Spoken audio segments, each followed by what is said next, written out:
My name is David Snyder. I've been married for 8 years to my beautiful wife, Audra. My husband and I adopted our son a year and a half ago after about 5 years of infertility. So we received Austin when he was 3.5 years old. He came through the foster system, and we've been very challenged since we've had him. We're very blessed and very challenged all at the same time. He has reactive attachment disorder and a lot of energy.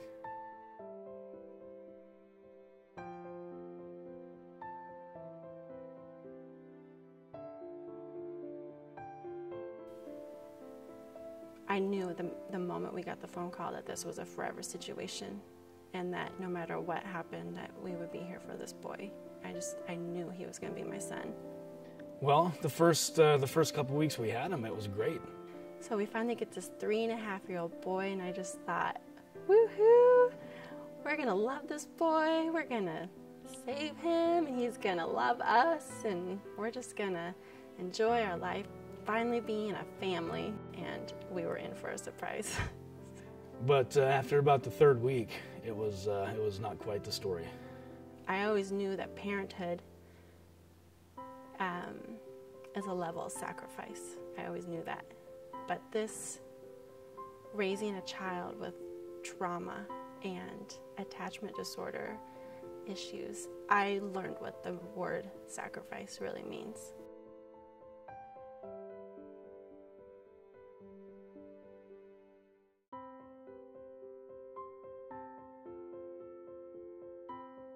It was gloves off with him, and the defiance was there. The I'm not doing what you're saying. The physical violence. I mean, he would start going through these raging tantrums when he wasn't getting his way or wasn't doing what he wanted to do. Where usually it'd be my wife, because I'd be at work, would be holding him, and holding with all of her strength, having to hold him and hold his legs down, and he'd be trying to kick and punch and bite and headbutt and anything he could do to cause pain or hurt to whichever one of us was there. I mean, to the dogs, I caught him repeatedly beating my dogs with his fists, with sticks, with whatever he could find, just taking out all that rage on whatever came nearest to him. Being peed on, spit on, bitten, scratched, kicked, punched, slapped, kneed, a lot of physical aggression, and then also just flat out defiance.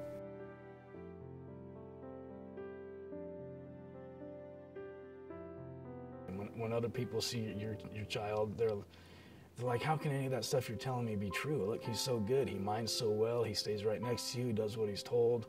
He's so polite. And it's not the same as soon as you walk through the door at home, or as soon as you get in the car. It's game on for them.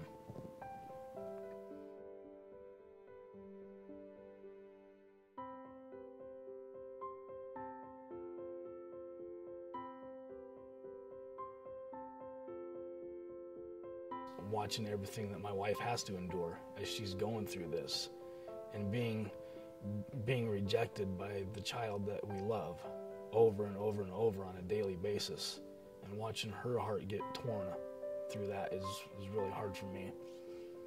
It is my job to do the best that I can. His healing is not in my hands, in the sense that I believe that's up to God's hands, but it's my job to be the best mom that I can be, to promote an atmosphere of healing.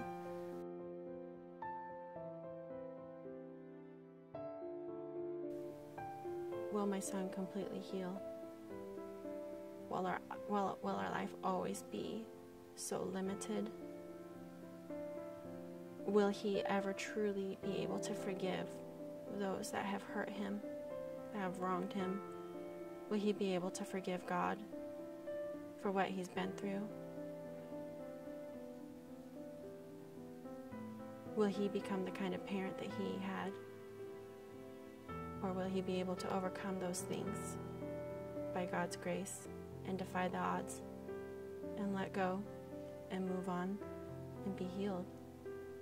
I wonder, will Austin choose the healing?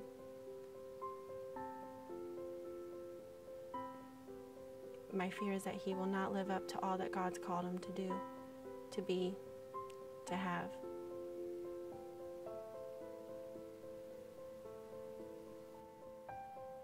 That maybe when we got him, he was already so damaged that it might be beyond fixing. That would be my greatest fear.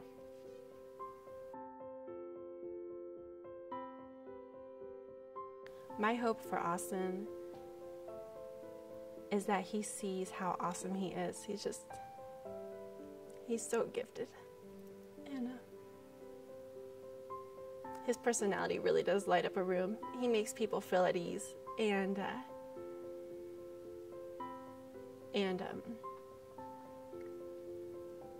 I'm hoping that he won't be bound by the past, but that he'll see all that God's given him. Just a great personality, and he's very gifted athletically and sports-wise. I hope for my Austin that he can just move on and see what God has given him. Instead of focusing on what's happened, just see what God has given him and take hold of that and just share it. My hope and desire is that we'll be able to minister to other children with Austin on our team. Just saying, I've been through what you've been through. I know it's hard. Let me show you the way, And so I hope and pray that this will become an area of ministry for him, that it'll be something that he can use as a tool instead of a crutch.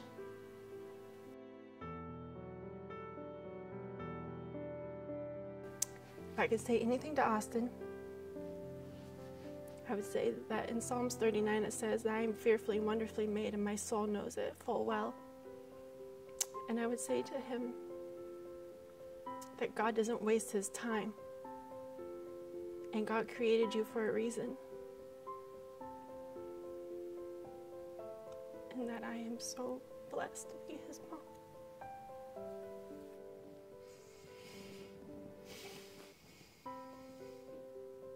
No matter what, I love you.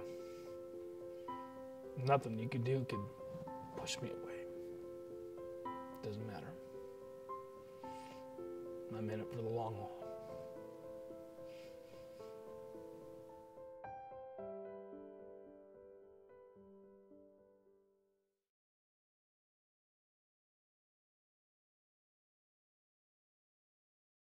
The ways that I bring fun into my parenting, I may not be the best at it, but I do love to be silly. I love to sing a lot. I'm not the best singer, but I love to make songs about what he's doing. And so, like if he's eating his cereal and talking too much, I'll be like, eat your cereal, yes you can. So I like to just kind of catch him off guard and just be silly with him, because he loves being silly. He loves it. It can turn his anger around almost immediately just by being silly or doing tickle time or doing silly baby songs. Like he loves it, and it's helped me let go too, just not being so, because sometimes we get so focused on what we should be doing as parents that sometimes it's okay just to kind of let go and just have some fun, and it just brings us together.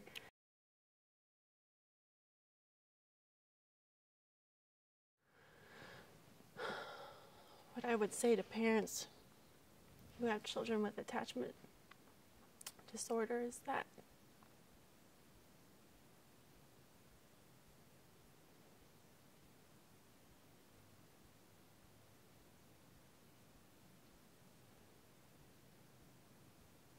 this job is not easy. And to me, the only way to take this challenge on every single day is to sit at the Father's feet and to gain and to have the Lord be a source of strength in all of this. Surround yourself with wisdom keep asking questions, keep studying, keep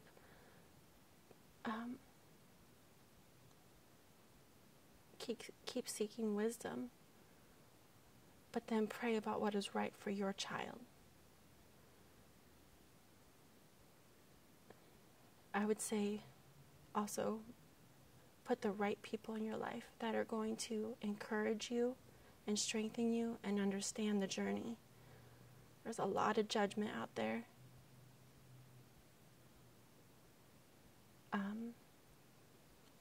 But to be careful with who is involved in your life. Put the right people in your life. And to never let go of the hope of a true healing. It may not be tangible, it may not be near, but it is coming.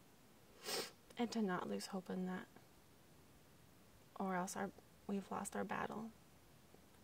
And so I just would want to encourage them to just never give up and to take care of themselves.